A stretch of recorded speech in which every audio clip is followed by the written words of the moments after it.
za mu saurara ba don ba ku fa'idodin da za ku kare mutuncinku da tsare gida. Ba su sauce hakan a ci gaba da ƙoƙari mazaje. Assalamu alaikum warahmatullahi wabarakatuhu. Ya aiki wannan musulmi. Da fatan da yawon cikin ƙoshin lafiya. Yau ma dai za mu shiga da kan ƙoƙarin da muka saba taimakon yan al'ummar musulmi da suke kai zama ɗora kuma kan da yardar Allah. Allah kuma ba mu iko yin ƙoƙari da kuma faɗin fa'idodin da mutane za su ɗauka kuma domin su yi amfani da shi su amfana da yardar Allah.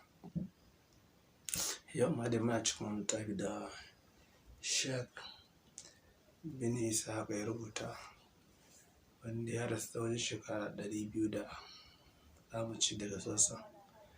Mai ba da fa'ida kan matsaloli na ƙarfin maza da sauransu. Da wannan so da wani ɗalibin ilimi na ga dai samun wani littafi. Daga cikin ɗaliban ilimi ya san da shi, ya ba da gudunmawa ƙwarai da gaske a kan rigakafi da kariya ga lafiyar ɗan adam.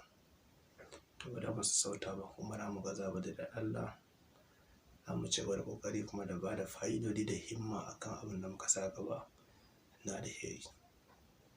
Da fatan dai za ku ci gaba da ƙoƙarin biyo mu cikin wani shiri namu domin ilimantarwa daga da ƴan uwa akan maganuwa na addinin musulunci da nufin yardar Allah. To duk abin da aka nema ba wani abubuwa ne bane masu wahala ba. Muna ba ku abubuwan da kuka sani ne kuma da kuke so tare da su a gida. Kafin mu kai maɗan damar ba ku siyoyin bishiya da sanatattun da ku je ku ta nema. Akan samu mai ta ba ku fa'idodi masu sauƙi wanda mutum da ya ta jarabawa akan kuma ya ci nasara da Allah. Allah ba mu iko kuma ya sa mu dace da kuma manzon Allah sallallahu alaihi wa sallam. Za mu bada fa'ida ɗaya kuma ci biyu. To duk mutum da ke fama dai akan matsalar rashin ƙarfin gaba da rashin kuzari, to insha Allah zai samu waraka da yardar Allah. To abin da mutum zai nema ba wani abu ne masu wahala ba, abubuwa ne masu sauƙi. Da farko kowa ya san akuya ta gida mai 'ya'ya mai shayarwa, sannan kuma ka tanadi ruwa asalin ruwa mai kyau, sannan ma so ka tanadi man shanu. Duk kowa san man shanu da harshen Hausa. Sannan kuma ka tanadin zuma, kuma kowa san zuma farar saƙa. Abin da ka tanada da abu kuɗi ne. Sai kuma gashi abin da kuma ka haɗa da yardar Allah. Idan ka tashi haɗawa ba wani abu za ka nema ba ka sha wahala ba. Shi ne za ka tanadin ruwan kwano kamar na mace tukunya dai.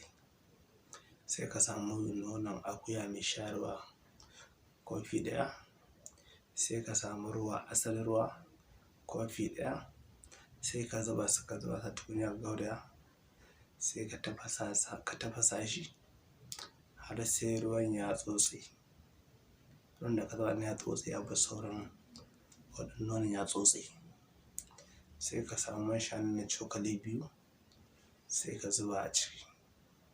Sannan sai ka samu zuman nan asalin mai kyau, ita ma ka zuba ta cokali 2.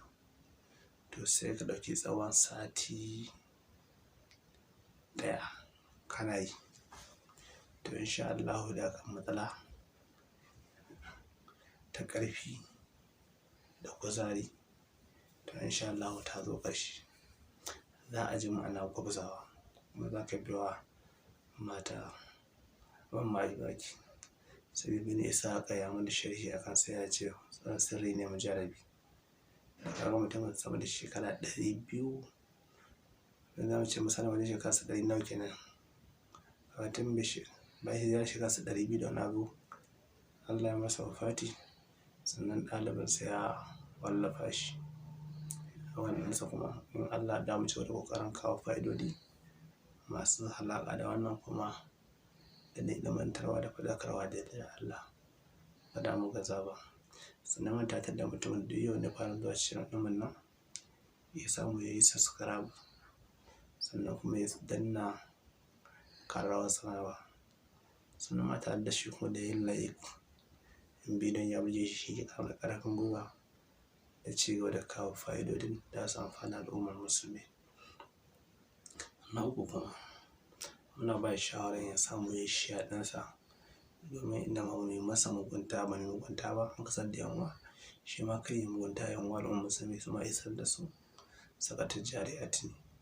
Sannan abin sadaka ba ma san komai a gun kowa, ya yi wa shugaba jagaba Maulana Habibina wa Shafi'una Muhammadu Rasulullah sallallahu alaihi wasallama katibin nabiyina wa siddiqina wa imamul mursalina, ya yi masa salati, shine kawai wanda muke bukata ya yi, shine abin sadaka. Sannan shi ɗinsa ga sauran yan uwan musulmi an namu haɗa inna lahu malaikatahu yusalluna ala nabi allazina amanu sallu taslima sallallahu ta'ala alaihi ala alihi wa sahbihi sallam taslima subhana rabbika rabbil izzati amma yasifun salamun alal mursalin walhamdulillahi rabbil alamin.